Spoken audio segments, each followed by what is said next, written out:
Man Was Made to Mourn by Robert Burns.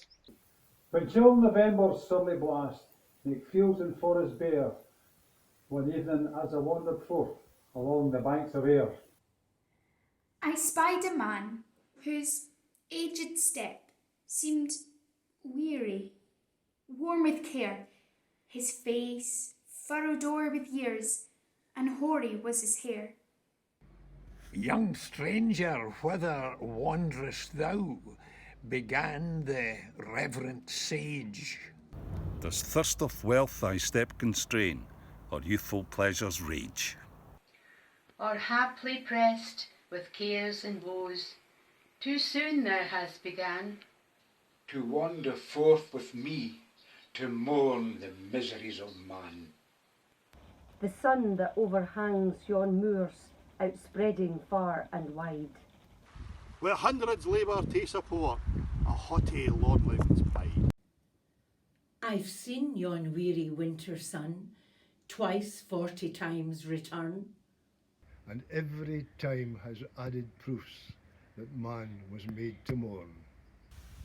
O man, while in thy early years, how prodigal of time, misspending all thy precious hours, thy glorious, youthful prime. Alternate follies take the sway, licentious passions burn, which tenfold force gives nature's law, that man was made to mourn. Look not alone on youthful pride, or manhood's active might. Man then is useful to his kind, supported in his right. But see him on the edge of life, with cares and sorrows worn. Then age and want, O ill-matched pair, show man was made to mourn. A few seem favourites of fate, in pleasure's lap caressed. Yet think not all the rich and great are likewise truly blessed. But oh, what crowds in every land, all wretched and forlorn. Through weary life this lesson learn, that man was made to mourn. Many and sharp the numerous ills inwoven with our frame, more pointed still we make ourselves, regret, remorse and shame. And man, whose heaven-erected face the smiles of love adorn, man's inhumanity to man makes countless thousands mourn.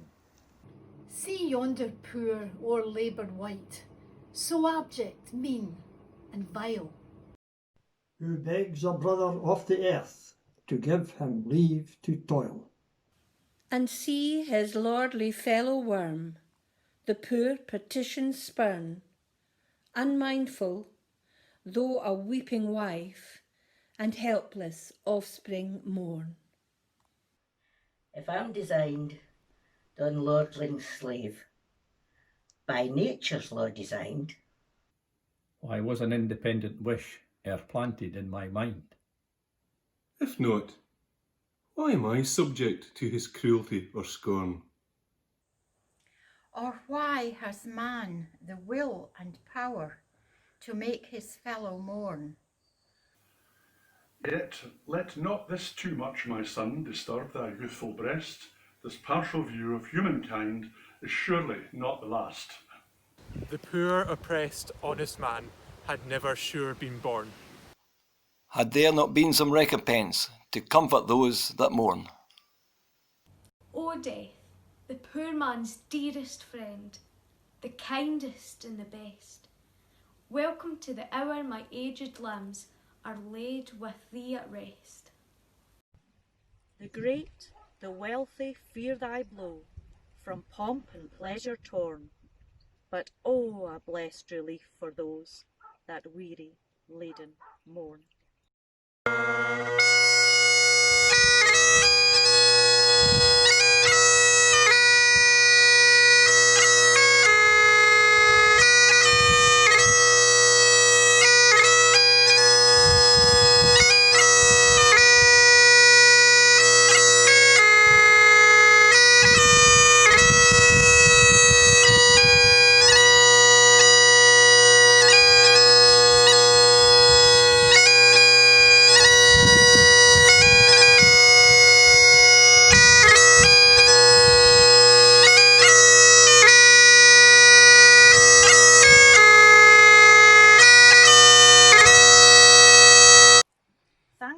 have taken the time to watch this message.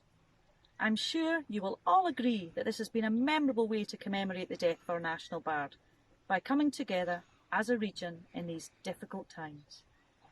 Can I just say a huge thank you to everyone who has contributed in any way to make this video possible.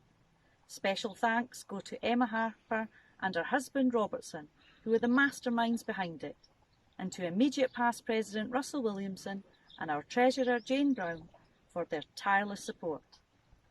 We hope to welcome you all here next year in person at the Brow Well on Wednesday the 21st of July 2021, on the 225th anniversary of the death of Robert Burns.